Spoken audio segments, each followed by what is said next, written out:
কি নির্মমভাবে হত্যা করলো আমাদের ভাইটিকে। সোহাগ ভাই একজন ব্যবসায়ী, তাকে উলঙ্গ করে নির্মমভাবে পাথর নিক্ষেপ করে তাকে হত্যা করে, আবার তার উপরে দাঁড়িয়ে তারা নাচতেছে। কি অবাক, তাই না?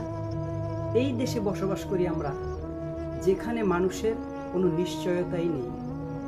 এই মানুষগুলোকে আপনারা আবার মানুষও বলেন? এরা মানুষ নয়, এরা পশু। এই মানুষদের যদি দৃষ্টান্তমূলক শাস্তি না হয়, দেশের মানুষ যদি নিজেদের চোখে না দেখতে পারে, আমি মনে করি তাহলে আর কখনো কোনো অপরাধী শুধরাবে না। এদেরকে এমন শাস্তি দেওয়া হোক যেন তাদেরকে ঠিক মিটফুট যেই জায়গাটা থেকে তাকে হত্যা করা হয়েছে ওই জায়গাটাতে নিয়ে জনসম্মুখে ছেড়ে দিয়ে তাদেরকেও এভাবে মৃত্যুদণ্ড দেওয়া উচিত। সব মানুষ, পুরো দেশবাসী মিলে পাথর নিক্ষেপ করে তাদেরকে মারবে। কোন দেশে আমরা বসবাস করতেছি বলেন, যে দেশে আমাদের কোনো নিশ্চয়তাই নেই? এই চাঁদা কবে বন্ধ হবে বলেন?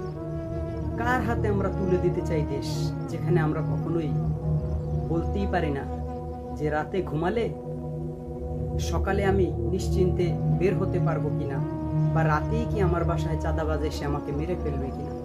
এটার দৃষ্টান্তমূলক